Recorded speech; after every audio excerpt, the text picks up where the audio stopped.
Hello, everyone. I'm Kevin Cruz. Welcome to Culture Code. Our guest for today is the Chief People Officer of Twilio, Christy Lake. Christy, welcome. And where are you joining us from today? Thank you so much for having me. Joining you from the peninsula, just south of San Francisco, over the Zoom webs. Yeah, wonderful, wonderful. Now, anybody in the tech industry knows of Twilio. Very well known, well respected company, of course. Great success story. In fact, my company, LeadX, we use Twilio. So thank you very much for that. Thanks for being a Um, customer. Yeah, of course. But for our listeners who might not be familiar with Twilio, so who are you guys? What do you do? Tell us about you. Um, so I would say there's two parts of the business. And one, which is sort of Twilio Classic, is a communications platform that enables, developers and companies to directly communicate with their customers. And the example that I like to give that's very user friendly and relatable is like, perhaps if you're signing into a bank account and they're sending you a text message to authenticate that it's you, that's probably coming through Twilio to get to you. Or if you've ordered, an Uber or a DoorDash or whatever, and you're getting that text message that your driver is approaching, that's coming through the Twilio kind of communications platform. And then the other part of the business is really a customer engagement platform. And this is a CEP that houses lots of really cool customer data and allows brands and companies to more accurately engage with their customers. And we're super excited, obviously, in this year of all things AI. We've launched some really cool new products and have a lot of stuff ahead that we're calling customer AI that leverages that engagement platform to just create a really cool flywheel for customers, our customers and their customers to stay closer. Yeah, it sounds great. And so, a lot of exciting stuff. Where are you guys located? Where's your headquarters? How big is the company? Oh, well, this is an interesting question. So we are headquartered in San Francisco, but we are a remote first employer. And so we are located all over the place. We've got about 6,000 people globally, kind of heavily US anchored, but, further afield, EMEA and APJ as well. And so we're highly distributed. Yeah, and so this is going to be fascinating because obviously, fast growing, successful company, been through a lot like all of us. It has embraced the remote first workplace. Lots of challenges to scaling and maintaining great culture. But let's just start by what kind of culture do you have? Like, how would you describe it to an outsider? Um, if you were to constrain me to a few words, I would describe us as being a company full of humble, customer focused builders. That builder ethos is really permeates the culture, which is cool for a startup, but we're definitely a startup at scale. We're 15 years out at this point, and so we've still maintained that founder led. It's a very lovely culture. So that obviously humble, builder culture, customer focused. That doesn't happen by accident, or even if it happened by accident, you don't maintain that with employees 6,000 by accident. So what are you doing to teach those values? How do you foster this culture, especially in a remote first environment? Yeah, it's a great question. When I started here, some 3.5 years ago, it was sort of the beginning of the pandemic. Um, we were about 3,300 employees, and so we have grown a ton in this virtual and distributed world. And so obviously culture was one of the focus areas for us. It's like, how do we continue to scale this? And in all candor, we weren't doing a good job of it. I think from a hiring perspective, we definitely were bringing in sort of intrinsically motivated, like that builder ethos has permeated, and we've managed to find that like persona. But the actual like bones and infrastructure of the culture, it was confusing as heck. We had this pyramid that had, like, I don't know, 9, 13, some number of values, and they worked when you heard the story of how they all connected. But I like honestly could not have named all the values for you or nailed the story of like the interplay of all of them. It was just too confusing as a system. And so we actually did a lot of work in 21 to evolve our value set upon which the culture is built. And developed the team was incredible. They developed what is, in my opinion, in my humble opinion, one of the most elegant values representations I've seen. And so I think it starts there. Like you have to have that foundation built from which you can scale and make sure that you have shared language and understanding and expectations. And it sort of all starts in that value system. So we did a lot of work on that. Well, but you've piqued my curiosity. So it's one of the most elegant values systems that you've seen. So what is it? You have a handful of values and it's you mentioned the pyramid. I assume the pyramid's gone. Is it now a wheel? Like, how do you, what did you come up with? Yes. Well, you're welcome to hit our website if you'd like to see it visually. But yes, we did retire the pyramid. We thanked it for its service and we set it free. And so we now have a system. There are 4 values. So it's a great number that you can remember. We're builders, we're owners, we're curious, and we're positrons. And it's 4 concentric circles. And the elegance of the system is not that it acknowledges and recognizes that our most ideal, the ideal Twillian lives right in the center where all 4 circles, come together, and you're living and you're demonstrating and you're reflecting each of these values in perfect harmony.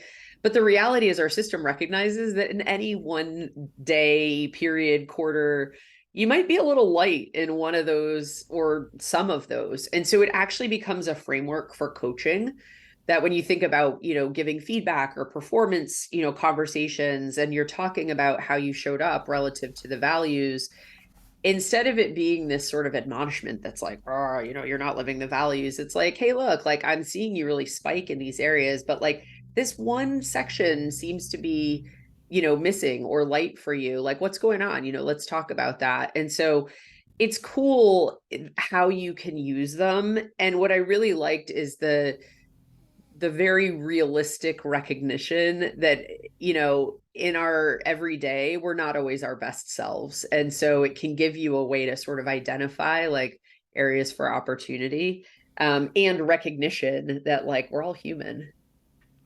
Now, did I hear you say positron was one of them? You did. You've got to tell me about that because I've not heard that as a value anywhere before. Yes, it's very unique. And it's funny because it's the one that we were, the way we worked the value system is, our founder, Jeff Lawson, we were like, you hold the pen. This is a founder-led company, and really the DNA of our culture is yours. And so we need to make sure that wherever we land, you are 1,000%, like the owner of these and really are going to be the champion of them. So you hold the pen on these. So we had like the behaviors that ladder up to the value, but the nomenclature it just wasn't sticking. And I remember the meeting we showed up, and we were kind of, like hammering out this last one, and we had, we brainstormed all the ideas and we're like, it could be this, it could be that, it could be the other thing. And Jeff was like, I've got it. And you could literally see just like the flicker in his eyes. And he was like, positron.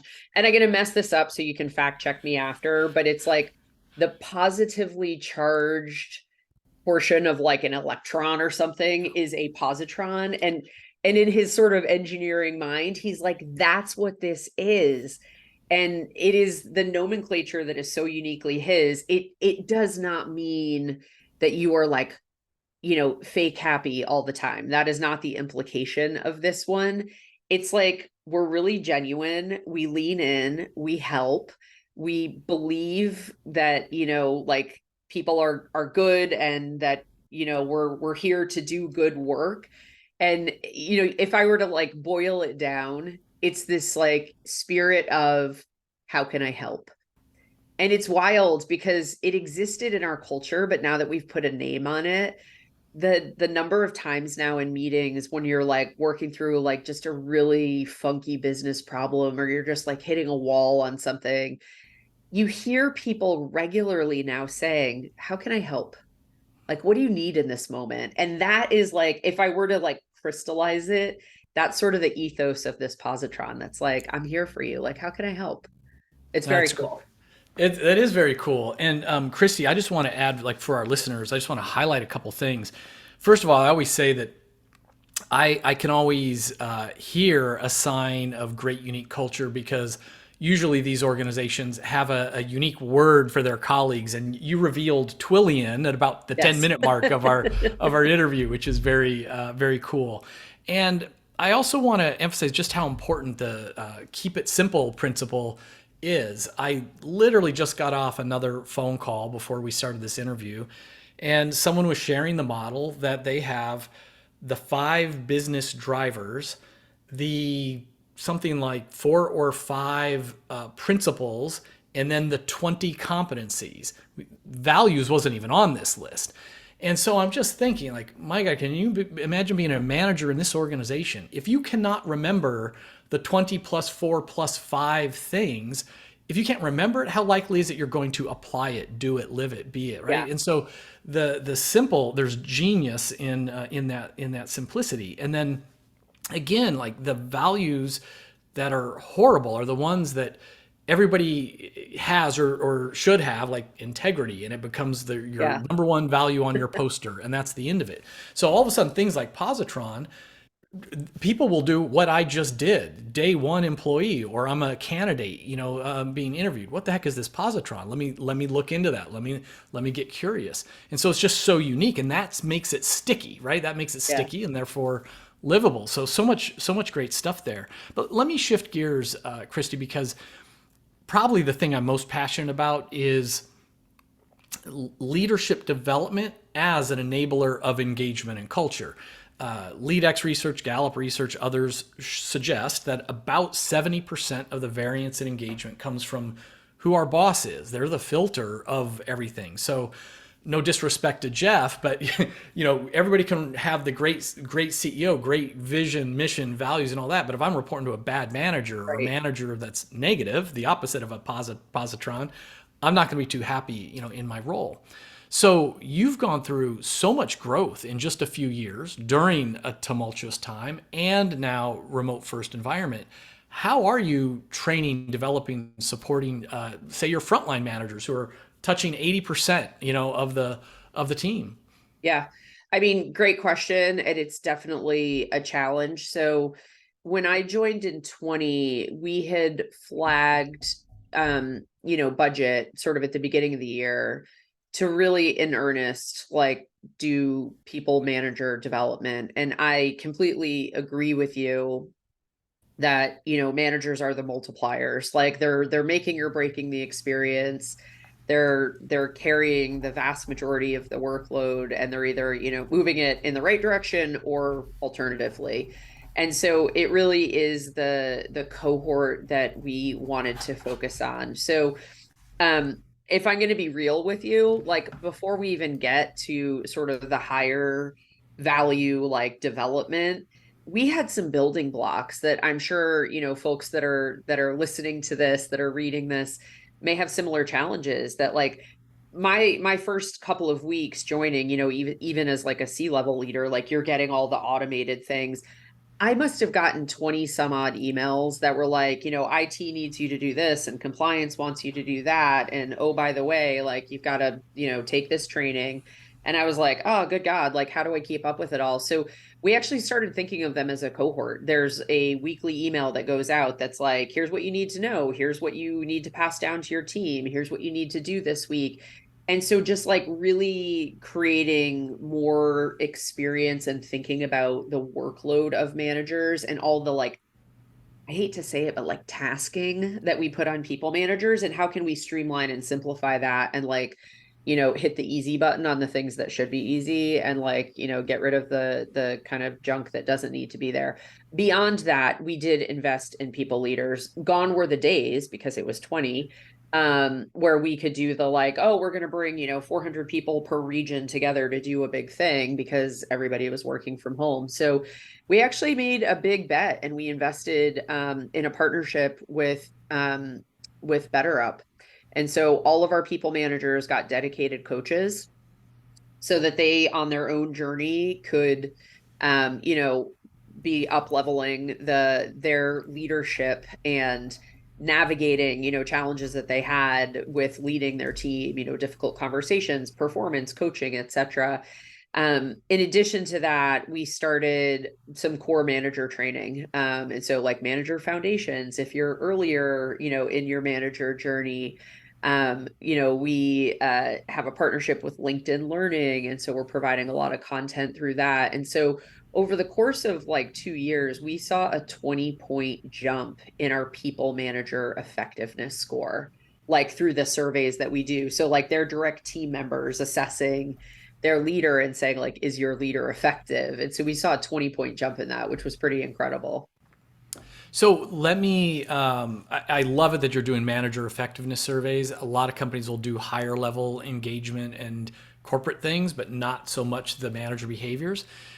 Tell me more about that. So tell me about how you're getting feedback on the managers and just the culture overall. When it comes to the manager effectiveness surveys, I'm curious, are those annual? Are you doing them as pulse surveys? Tell me more. Yes. So yes and yes. Like we're actually migrating this year to a different kind of cadence. So we were doing twice a year surveys that would be both like full company engagement and inclusion and like all of the classic indices, as well as a manager index, a manager effectiveness index. And now we're moving to like a once a year big shebang on the company level stuff and quarterly pulses for managers, Great. because our belief is that like the unit of team is where the magic happens. And so as much information as we can give the team leader, as well as like the folks on those teams, the ability to just monitor the org health of their team, the better off we'll be. So that's how we're kind of keeping a pulse on things. Yeah, and again for the listeners, I often find I love a quarterly cadence and usually get a tremendous amount of pushback on that. We're going to over survey our people, or they're not going to respond. But I often say that organizations have to report financials quarterly, but that's kind of like rear view mirror. Like, so how did we perform in the previous quarter? People, culture, our organization drives those results, and by doing pulse surveys, you kind of get now you're looking out the windshield, like what's to come. Because if you've got low or even one manager that's not getting their scores right, people, once they decide they're looking for a job, they're going to have a new job within 12 weeks. So if you're only surveying twice a year or once a year, you're going to lose a lot of people before correcting or supporting that manager. So just to sync up this idea that the people part is what drives the performance, and knowing that you want to support struggling leaders more frequently, I think that quarterly cadence is great. It'll be interesting to see how that works out for you for next year.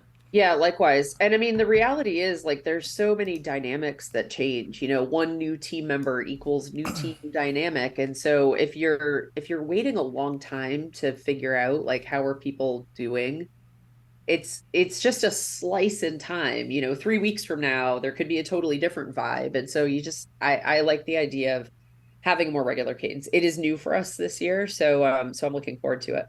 Yeah. Well, you've already talked about a lot of really cool programs and the unique values, but is there any particular initiative that has gotten really good results, or just you're most proud of and want to talk more about? Um, I think the thing that's uniquely Twilio that's pretty cool, because it had gone dormant for for a little bit there, and we brought it back. We have what's called a track jacket program. And so it goes back to, our roots as being the sort of core Twilio product was a developer facing product. And so the notion is that we're all developers. And so in order to earn your Twilio track jacket, which is this red track jacket, that's got sort of the company colors and logo and everything. You actually have to code an app on our communications platform. And so every single person at every level, like we've run the board of directors through this. In order to earn your jacket, you have to be hands-on keyboard, using Twilio products and building an actual app. And so it's really cool because it's sort of a tradition, a ritual, if you will, but you also get this symbol, which is like the jacket, and people wear it proudly, like I've earned this. And it's just a really cool way to remind us, like, who we are and how the company started. I love that. It reminds me of how, some organizations, no matter what level you're being hired in for, it's like the first days you answer customer support calls or something. Right. It's kind of a hazing ritual with a purpose. Yeah. So Listen, I so worked for you Home Depot for 5 years, and I spent a week in the paint department when I started, in my local store, mixing, colors and color matching, and it was very fun. I bet that offers some special benefits to your friends. They're like, hey, what about this or this? And you've got some insight into that. So do you have your jacket? Do you earn it yet? I do. I earned it I don't know, my first quarter here. What kind I of should have app did worn you it for our create? interview. Yeah, that's right. What kind of app did you create? I built an app. So at the time, it was early days into the pandemic, and we were one of the companies that said, look, like meetings are out of control, people have Zoom fatigue, we need to do something different. And we moved to Focus Fridays, where Fridays you are intended to have, time to do your focus work, one-on-ones or things of that nature, but not scheduled meetings. And so I created an app to solicit feedback on how these like Focus Fridays were going for folks.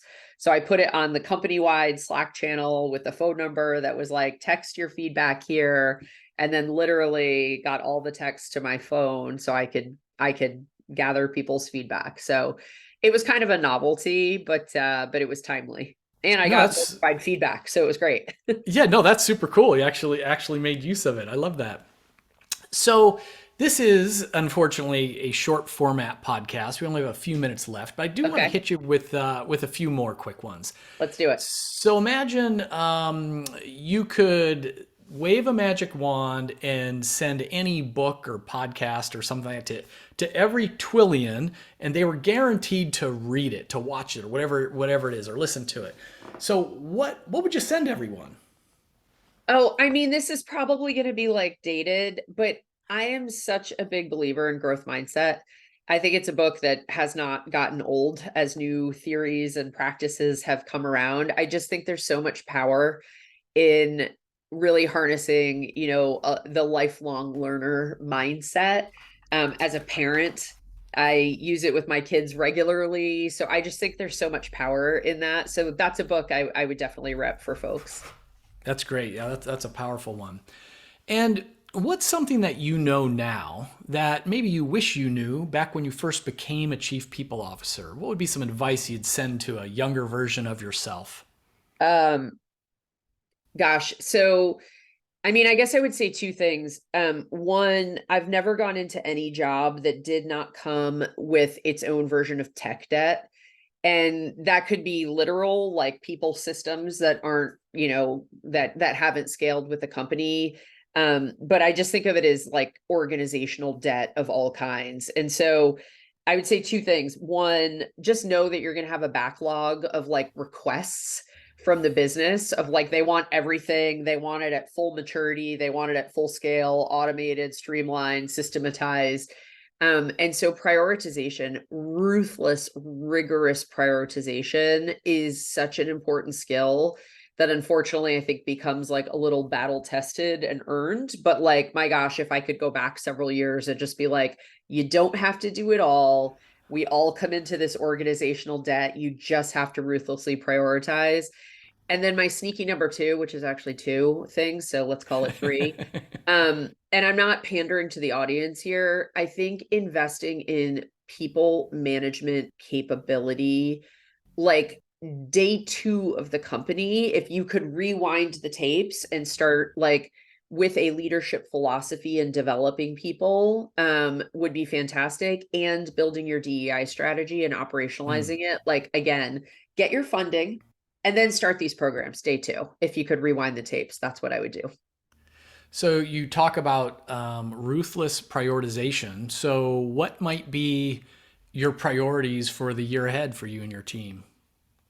We actually just met about this last week, kind of getting started on what 24 looks like for us. And I mean, there are probably like 3 or 4 big ticket items, but the headline is, many companies are calling people back to the offices and making people relocate and, show up X days of week or whatever.